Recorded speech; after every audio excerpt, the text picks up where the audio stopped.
بسم اللہ الرحمن الرحیم، السلام علیکم۔ میں ہوں سیبی کاظمی، آپ دیکھ رہے ہیں فیس بک اور یوٹیوب۔ 10 جون منگل کے دن کا دوسرا ویلاگ۔ اہم خبریں: جرنیل خان پر سختیاں کریں، پنکھا بند کریں، اور خان کا جواب آنے والے دنوں میں سرپرائز۔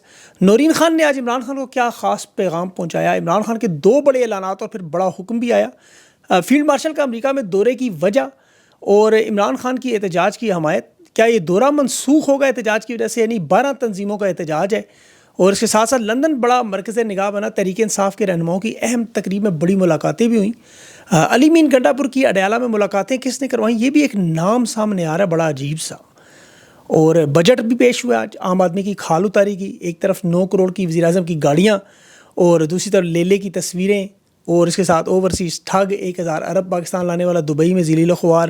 بہت ساری خبریں ہیں، میں ان کی تفصیل سے آپ کے سامنے رکھتا ہوں۔ آج 46 ڈگری ٹمپریچر تھا، گرمی تھی، تپتی دوپہر تھی۔ خان کی بہنیں، سابق وزیر اعظم کی بھی بہنیں، اور اپنے بھائی کے لیے، اکلوتے بھائی کے لیے ملنے کے لیے 1.5 کلومیٹر پیدل چل کے اس گرمی میں اڈیالہ جیل میں خان سے ملنے گئیں۔ علیمہ خان کی ملاقات نہیں کروائی گئی۔ دونوں بہنیں، دوسری عظمیٰ خان اور نورین خان کی ملاقات ہوئی، اور نورین خان نے آج عمران خان سے ملاقات سے پہلے ایک بڑے خاص پیغام کا ذکر کیا، اور اس پر وہ بات کرنے پر تیار بھی نہیں تھی۔ اور یہ پیغام ظاہر ہے ہم سب کو بڑا تجسس ہے، کوشش ہوگی کہ وہ آپ کے سامنے ان کے انٹرویو میں کوشش کروں گا رکھوں آج۔ ظاہر ہے وہ میرے خیال میں 9 مئی کے حوالے سے ہوگا جہاں تک مجھے لگتا ہے۔ لیکن خیبر پختونخوا کے آج بجٹ پر بڑا اہم معاملہ۔ عمران خان نے اعلان کیا کہ جب تک ماہرین کے ساتھ عمران خان کو بریفنگ نہیں دی جاتی، اور علی مین اپنے ماہرین کو ساتھ لے کر جب تک نہیں آتے، اس وقت تک بجٹ منظور نہیں ہوگا۔ تمام اراکین صوبائی اسمبلی اس بجٹ کے لیے ووٹ نہیں دیں گے۔ اب یہ بات سوشل میڈیا پر آپ کو پتہ ہے پھیل چکی ہے، آپ لوگوں کا پہلے بھی دباؤ تھا بہت زیادہ۔ کے پی کی حکومت کے ایک رکن صوبائی اسمبلی کو یہ پتہ ہونا چاہیے کہ اگر انہوں نے اس بجٹ میں ووٹ دیا تو یہ خان کے نظریے کے خلاف جائیں گے۔ خاص طور پر یہ پیغام علی مین گنڈا پور صاحب کے لیے بھی تھا، اور ان کے لیے ابھی حالیہ ملاقات کہہ رہے ہیں جو خان سے ہوئی، جو لاسٹ ملاقات، وہ مریم نواز نے کروائی، بیرسٹر شہزاد صاحب نے ندیم صاحب کے حوالے سے کی۔ مجھے اس میں یقین نہیں آتا کہ انہوں نے کروائی ہوگی، وہ خان کا نام نہیں سننا چاہتی، لیکن بجٹ کے لیے ہو سکتا ہے ہو بھی ہو، وہ بھی خیر آ جائے گی سامنے۔ کرنل کے بارے میں آج انہوں نے ذکر کیا نورین خان نے کہ جو پنکھا بند کر کے، ایئر کنڈیشن خان کا ملاقاتیوں کے کمرے میں بند کر کے صرف آواز سننے کے لیے کہ ان کی باتیں سن سکے۔ یہ دور وقت کہ وہ یزید خان 46 ڈگری گرمی میں وہاں اپنے کمرے میں، اپنے سیل میں، اس کے باوجود ان کے آگے سرنڈر نہیں کر رہا۔ پیغام بھی میرے خیال میں 9 مئی کے حوالے سے جو دباؤ ڈالا جا رہا ہے بار بار۔ بہرحال وہ جیسے میں نے کہا انٹرویو میں ان سے پوچھوں گا۔ جس ملاقات میں دوسرا جو بجٹ کے بعد تمام تحریک انصاف کی تنظیموں کو پیغام تھا عمران خان کا کہ بھرپور تیاری کی جائے، تحریک کے حوالے سے جلد عمران خان کا پیغام آئے گا، اور اس پہ آج علیمہ خان نے army chief field marshal K جو امریکہ میں احتجاج اس کی بھرپور حمایت بھی کی کہ آئینی حق ہے، کہیں بھی ہو سکتا ہے، کسی کے خلاف بھی ہو سکتا ہے، کوئی بھی ظلم کرے گا تو اس کے خلاف احتجاج تو ہوگا۔ اب تحریک انصاف کی تیاریاں بڑی زور و شور سے ہیں، اور گردش میں یہ باتیں بھی کہ آرمی چیف کو ہو سکتا ہے دورہ منسوخ بھی ہو جائے۔ یہ دورہ جو یاد رکھیں ڈونلڈ ٹرمپ کی حکومت نے نہیں بلایا۔ امریکہ کی جو فوج بنی تھی وہ 1775 میں بنی تھی۔ اس فوج کے بننے کے قیام کو 250 سال پورے ہو رہے ہیں، اور یہ ان کا ایک تاریخی سنگ میل ہے، اور اس کی بڑی سالگرہ تقریب ہوتی ہے، پریڈ ہوگی، فوجی پریڈ، بینڈ شینڈ جو آپ کو پتہ ہے، اس میں عالمی مہمان بھی بلائے جاتے ہیں واشنگٹن ڈی سی کیپٹل ہل میں۔ اور اس میں عام طور پہ امریکہ کے جو اتحادی ممالک کے آرمی چیف ہیں جیسے برطانیہ، آسٹریلیا، کینیڈا، فرانس، جرمنی، نیٹو ممالک کے جنرلز ہیں، ان تمام فوجی جنرلوں کو بلایا جاتا ہے۔ اب چین، روس اور پاکستان کے آرمی چیف کی شرکت، کیونکہ ہندوستان کے آرمی چیف کی آمد کا بھی بات یہ خبریں تھیں گردش میں، سرکاری سطح پر ابھی تک دونوں طرف سے کوئی اعلان نہیں ہوا۔ پھر اوپر سے تحریک انصاف نے اتنا بڑا احتجاج پلان کر دیا، تو اس صورتحال میں یہ دورہ بڑا مشکوک ہونے جا رہا ہے۔ اب احتجاج کس لیول کا ہوگا، بہت سارے سوالات اٹھ رہے ہیں، یہ معاملہ کس طرف جائے گا یہ آ جائے گا 24 گھنٹوں میں آپ کے سامنے، جس طرح بھی نورین خان کا پیغام بھی، کیونکہ عمران خان کا کل ضمانت ہے، کیس بھی ہے، یاد رکھیں۔ تو یہ ساری چیزیں 24 گھنٹوں میں بہت ساری چیزیں کلیئر ہوں گی، کل تک بہت ساری معلومات آ جائیں گی۔ بجٹ کے متعلق اب بڑی اہم بات پاکستانیوں کو پتہ تو ان کے ساتھ ہوا کیا ہے۔ تحریک انصاف کا بجٹ سے پہلے پارلیمانی اجلاس تھا، وہ کہہ رہے تھے برشگور مثبت تجاویز دیں گے۔ ناجائز حکومت کو مثبت تجاویز کیا دیں گے؟ مینڈیٹ چوری کیا انہوں نے، 26ویں آئینی ترمیم کی، انسانی حقوق معطل کی، آج بھی خان پہ ظلم اور زیادتی کر رہے ہیں۔ شبلی فراز صاحب جنہوں نے لائے عمل دینا تھا، وہ آج بجٹ پر، معیشت پر گفتگو میں زیادہ دلچسپی رہتے، لیکن انہوں نے یہ بات کی کہ عوام اگر ہمارے ساتھ کھڑی ہوگی، عوام تو کھڑی ہے، تو کہہ رہے ہیں پھر ہم ضرور نکلیں گے، پاکستان پورے میں احتجاج کریں گے۔ پارلیمنٹیرینز میں آج تحریک انصاف نے کتابیں بھی لے رہی، کاپیاں بھی پھاڑیں، وہاں پہ ٹک ٹاکس بھی بن رہی تھیں، لیلوں کی تصویریں بھی تھیں بجٹ کی تقریر کے دوران، بلکہ وہ محمد اورنگزیب لیلے کی باتوں پر، نعروں پر ہنس بھی رہا تھا، بڑا شور مچا، سیٹیاں شیٹیاں بجائی گئی۔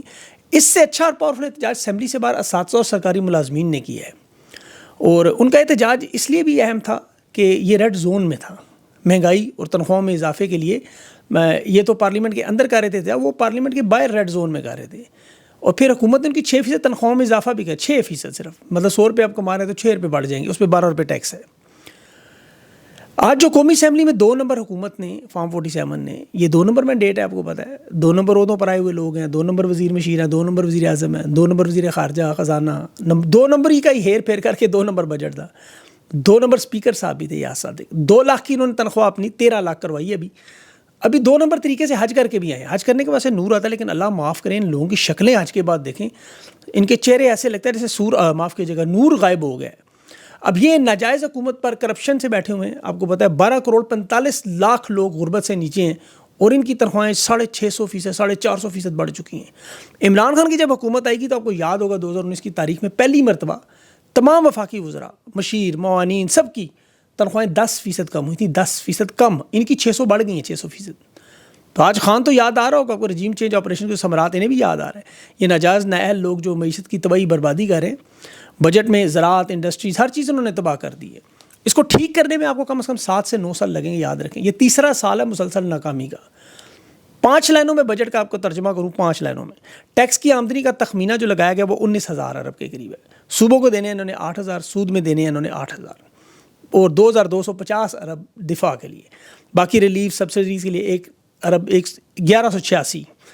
اب آپ یہ سارا بجٹ دیکھیں آئے گا کہاں سے، تنخواہ کہاں سے آئیں گی، وزارتیں، ان کے پیسے کہاں سے آئیں گے، تو اس کا تو ایک ہی طریقہ IMF، یعنی مزید قرضہ آپ کے اوپر، مزید عوام کی جو مت ماریں گے، تنخواہ دار طبقے کے ساتھ، تاجروں کے ساتھ، مزید تباہی بربادی۔ ایک پیٹرول کے 1 لیٹر پر 100 روپے لیوی تک کی تجویز آج پیش ہوئی ہے، اندازہ کریں 100 روپے لیوی۔ بجٹ میں آپ کے موبائل فون بھی مہنگے ہو رہے ہیں، گاڑیاں بھی مہنگی ہو رہی ہیں، آن لائن چیزیں بھی مہنگی ہو رہی ہیں، پیٹرول ڈیزل یہ بھی مہنگے ہو رہے ہیں، 5 روپے فی لیٹر کاربن لیوی بھی لگ رہی ہے الگ سے۔ بینکوں سے پیسے نکلوانے کے آپ کو پتہ ہے وہ جو پینشن، وہ بھی ہے، پینشن 1 سے زائد ختم ہوئی، اور اب انہوں نے جو بڑا کام کیا وہ فائلر اور نان فائلر کا ختم ہی کر دیا، فرق ہی۔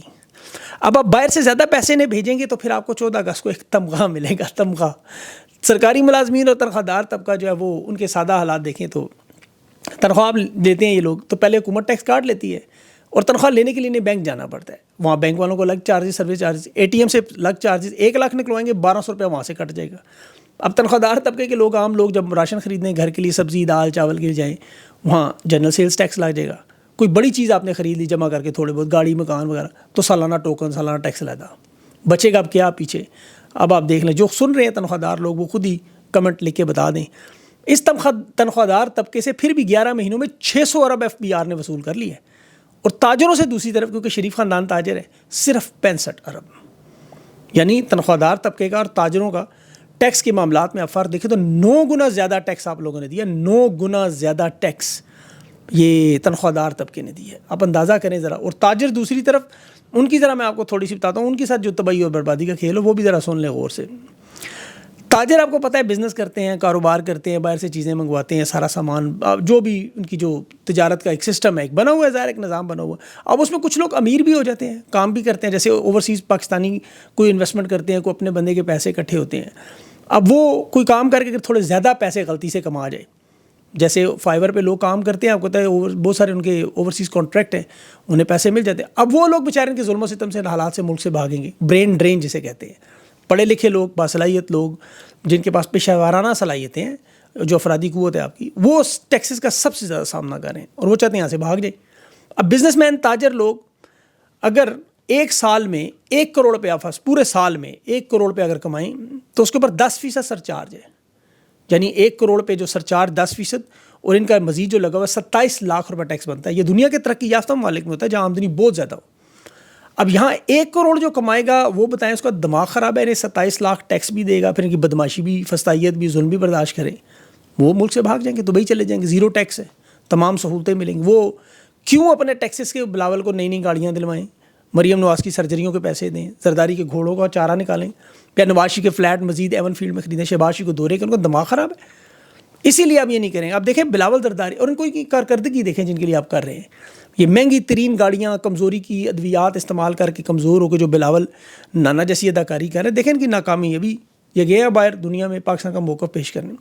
یورپی یونین کی وزیر خارجہ نے بھارتی وزیر اعظم جے شنکر کے ساتھ کھڑے ہو کے پہلگام کی مذمت بھی کی، دہشت گرد حملے کرنے والوں کو قصوروار بھی ٹھہرایا، سہولت کاروں کو کٹہرے میں لانے کا ہندوستان کا مطالبے میں آواز بھی ملائی، اور ساتھ کہا کہ ہندوستان کا یہ حق ہے وہ اپنے شہریوں کی حفاظت کرے انٹرنیشنل قانون کے مطابق۔ اب دیکھیں جے شنکر کے ان کے کتنے تعلقات ہیں، وہ کہہ رہی ہے ہم ان سے رابطے میں ہیں مسلسل، اور وہ دونوں طرف کے مرنے والوں کو، شہید ہونے والوں کو وہ ان کی تعزیت بھی کر رہی تھی، خطے میں جنگ کی مخالفت۔ لیکن یہ ان کی کوشش تھی اس پاکستانی وفد کی، اور بجائے یہ کہ وہ زور ڈالتے کہ تحقیقات کریں ہندوستان، ثبوت دے، سی سی ٹی وی فوٹیج نکالے، جوڈیشل کمیشن بنائے، انہوں نے ایک بات بھی ایسی نہیں کی۔ انہوں نے کہا ہندوستان کا حق ہے اپنے شہریوں کی حفاظت کریں۔ بہت بڑا ڈپلومیٹک فیلئر، بہت بڑا۔ بلاول زرداری موقف پیش کرنے میں بری طرح ناکام، اور یہ اسی لیے ہوتا ہے جب نااہل لوگ لائیں۔ یہ ایوب خان نے دیکھیں بلاول کے نانا کو ٹرین کر کے سیاست میں وزیر خارجہ لگایا تھا، وزیر بنایا تھا۔ یہ ابھی تک اسی دنیا میں رہنے، بلاول کو ایسے ٹرین کریں گے، وزیر اعظم بنائیں گے، اور اسٹیبلشمنٹ تو آمرانہ ماڈلوں پر ہی چلتی ہے۔ ہر عامر، ہر ڈکٹیٹر کا ایک ماڈل ہے۔ ایوب خان کا بھی تھا، مشرف کا بھی تھا، ضیاء الحق کا بھی تھا، ضیاء خان کا بھی تھا۔ منتخب لوگوں کو باہر نکالنا، جو ایوان میں آ جائیں ان کی نشستیں چھین لینا، جیسے تحریک انصاف کو نکالا، پھر 9 مئی میں اب 26-40 لوگ مزید نائل کریں، جو رئیسی سیٹیں وہ ضمنی انتخابات میں چھین کے نون لیگ کو دے دیں، مخصوص نشستیں بھی انہیں کی ہیں۔ بلاول کو قائد حزب اختلاف بنانے کی کوشش کریں، اور تاکہ پیپلز پارٹی اس بلیک میلنگ سے جان بھی چھڑائیں اور پی ٹی آئی کو مکمل باہر کر دیں۔ یہ وہی ضیاء الحق کا ماڈل ہے، مشرف نے بھی استعمال کیا۔ نون لیگ میں دیکھیں نا، ضیاء الحق نے جو بنائی تھی، پھر آئی جی اے بنائی، اور کاف لیگ اس نے مشرف نے بنائی، پیٹریوٹ بنائی۔ تو یہ وہی واردات ہے اقتدار کو طوالت دینے کی۔ اکثریت ہوگی 27ویں، 28ویں، 29ویں، 30ویں، جتنی مرضی ترمیمیں لے آئیں گے، اور پھر آنے والے دور میں انشاءاللہ وہ بدل جائیں گی۔ آج علیمہ خان نے یہ بات کی، دیکھیں مقصد کیا ہے کہ ججز کے پاس جو تھوڑا بہت اختیار ہے کہ وہ چھین لیں قانون کے مطابق۔ دوسری طرف دیکھیں عمران خان سے وہی مطالبہ بار بار 9 مئی پولی گرافک ٹیسٹ سے باز نہیں آ رہے۔ 5ویں دفعہ کوشش کی جا رہی ہے، حالانکہ ٹیسٹ عدالت میں گواہی کے طور پہ تسلیم نہیں کیا جاتا، ورنہ امریکہ میں، برطانیہ میں، آسٹریلیا میں عدالتوں میں جیوری سسٹم نہ ہوتا، پولی گرافک مشین رکھ دیتے، جس پہ الزام ہوتا وہ انگلیاں ڈال کے بتا دیتا۔ یہاں ان لوگوں نے شیروں کے پیشاب کو خان کے پیشاب سے مکس کیا، پھر کوکین، ہیروئن، چرس، ادویات جانوروں کے ساتھ، پھر یہاں تک پہنچ گئے کہ جی بچوں کا خون چاولوں پہ ڈال کے کھاتے ہیں۔ پھر عدالت میں عدت جیسے ماہواری کے دنوں والے آپ کو پتہ ہے کام، پھر جائز قانونی گھڑی خریدنے کا کیس، سائفر، توہین جج، 300 سے زائد کیسز بنائے۔ ان پر کون اعتماد کرے گا جو دن دہاڑے الیکشن چھین لیں؟ فارم 47 پہ حکومت میں ججز کے کمروں میں، باتھ رومز میں، ٹوائلٹس میں کیمرے لگائیں۔ یہ پولی گرافک کروائیں کمشنر چٹھا کا، قاضی فائز کا، جنرل باجوہ کا، شہباز شریف کا، نواز شریف کا، اسٹیبلشمنٹ کے لوگوں کا۔ پہلگام واقعے پہ بھی کروا دے، وہ رپورٹ بھارت کو بھی بھیجنے، دیکھیں جی ہم تو سچ بولتے ہیں، اگر وہ اتنا ہی تسلیم کرتے ہیں۔ اب ان کے عسکری صحافیوں نے بڑا شور مچایا پولی گرافک کا، بار بار ان کی ٹویٹس سامنے آتی ہیں۔ اس لیے میں ان صحافیوں کی آپ کو روزانہ تھوڑی تفصیل بتاتا ہوں۔ یہ چونکہ 90 میں پھنسے ہوئے ابھی تک، جو بات، اور ان کے سہولت کار بھی دیکھیں، خان 2011 میں بات سمجھ گیا تھا، انہیں 14 سال بعد بھی یہ بات سمجھ نہیں آ رہی۔ 14 سال بعد یہ ابھی تک جنگ جیو کے اخبارات میں پھنسے ہوئے ہیں۔ یہ جو بزرگ گدنما صحافی انہوں نے رکھے ہوئے ہیں، انہیں ابھی تک شور اور شعور کا فرق نہیں پتہ لگ رہا۔ تکلیف انہیں کیا ہے، میں آپ کو تکلیف سمجھاتا ہوں تاکہ آپ کو، یہ آپ ہے تکلیف، آپ کے ہاتھوں میں پکڑا ہوا جو اسمارٹ فون ہے، یہ تکلیف ہے۔ ماضی میں تو نہیں تھا نا سوشل میڈیا، نوجوان حالانکہ بڑا سمجھدار تھا، آپ پرانی ذوالفقار علی بھٹو کے دور کی دیکھیں نوجوانوں کی باتیں، وہ ساری وارداتیں سمجھتے تھے، لیکن وہ بول نہیں سکتے تھے، آواز نہیں تھی، ان کے پاس طاقت نہیں تھی، پلیٹ فارم نہیں تھا۔ اور یہ بزرج مہر بنے قوم کے دانشور، جنگ جیو والے، بیانیہ بنانے کے لیے، جب زرداری کو بیانیہ بنانا ہو سہیل بڑائچ، حامد میر کو بلا لے، انٹرویو دے دے۔ نواز شریف کو بیانیہ بنانا ہو، وہ مجیب الرحمان شامی، عرفان صدیقی، انصار عباسی، جاوید چودھری کو بلا لیتا تھا۔ شہباز شریف کو بلانا ہو، وہ منصوری خان اور غریدہ فاروقی کو بلا لیتا تھا۔ اسٹیبلشمنٹ کو بیانیہ بنانا ہو تو یہ سب کو اکٹھے ہی بلا لیتے، 30-40 سارے سامنے بیٹھ جاتے، نہ کوئی سوال پوچھتا تھا، کوئی اپنی مرضی سے جو بات کرنی ہے، جو بیانیہ بنانا ہے، یہ اٹھ کے چلے جاتے۔ اب ہوا کیا کہ 64% نوجوان آ گیا سامنے۔ دیکھیں نوجوانوں کو تو خان نے شعور دیا، انہیں بتایا آواز کیسے پہنچانی ہے، سوال کیسے اٹھانا ہے، اور ان کے پاس پلیٹ فارم نہیں تھا۔ پاکستان کے نوجوانوں کو پلیٹ فارم مل گیا۔ اب ان کے ایک طرف کروڑوں اربوں کے بڑے بڑے ٹی وی اسٹیشنز، اربوں کے لائسنس لے کے سوٹ میں میک اپ کر کے وہ بٹھا دیتے ہیں الیکٹیبلز کو، پوری ایک بارات شام 7 سے 11 دکانیں کھول دیں، جو بیچنا چاہے بیچ دیں۔ پاکستان کی قوم پہلے تو مجبور ہوا کرتی تھی، ان کو سنتی تھی، کوئی اور ذریعہ ہی نہیں تھا۔ مجھے یاد ہے مشرف کے دور میں ایک وزیر تھے، وزیر قانون وسیع ظفر صاحب، فوت ہو گئے۔ ان کی باتیں ایسی تھیں، جواب لیکن کہاں دیتے، پلیٹ فارم نہیں تھا۔ اللہ نے تبدیلی کا آغاز کیا، راستہ نکالا۔ ان کے اربوں روپے لائسنس والے ARY، جیو، سماج، یس ایکسپریس، بڑے بڑے ٹی وی اسٹیشن، 50-50 لاکھ تنخواہ لینے والے، ان کے بلیک میلنگ جہاز۔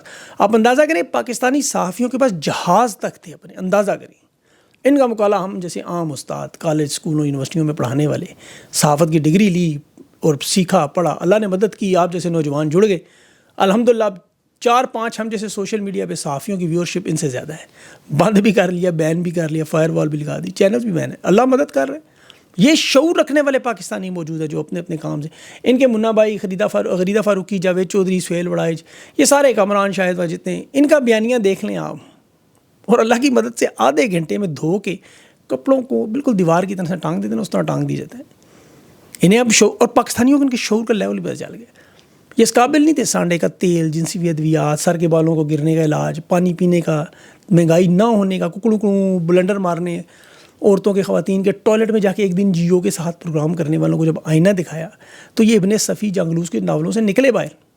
ابھی تو ان کے پاس سارے پول کھل گئے, ان کے پاس کوئی نہ خبر ہوتی ہے نہ تحقیق, یہ صرف اسٹیبلشمنٹ کا پیغام ہوتا ہے اور ثبوت تحقیقات کے نام پہ یہ عوام کے سامنے منجن. یہ رؤف کلاسرا صاحب کے سکینڈلز بریک, وہ اب پتہ چلا بڑے تفتیشی صحافی بنے تو سارے کے سارے اسٹیبلشمنٹ کی دی ہوئی فائل ہے, یہ لو بھی فائل پڑھ لو جا کے آج. ان کے پاس تو نہ جنگ نہ اخبار نہ جیو, اب ان کے پاس صرف ایک چیز رہ گئی ہے, مطالعہ پاکستان. پڑھیں بیٹھ کے اور لکھیں اس میں جو دل میں آتا ہے آپ کو. پاکستان کی نوجوان نسل, گھر میں بیٹھی ہوئی خواتین, اوورسیز پاکستانی, اب ان کے شور کو اور شعور کو سمجھیے. یہ چیختے چلاتے رہے, لوگ نہیں مانتے, اور یہی آپ لوگوں کی کامیابی ہے. سوشل میڈیا پہ ڈٹ جائیں, آپ اپنا کام کریں, انشاءاللہ باقی اللہ مدد کرے گا. اپنا خیال رکھیں, مجھے اجازت دیں, اللہ حافظ.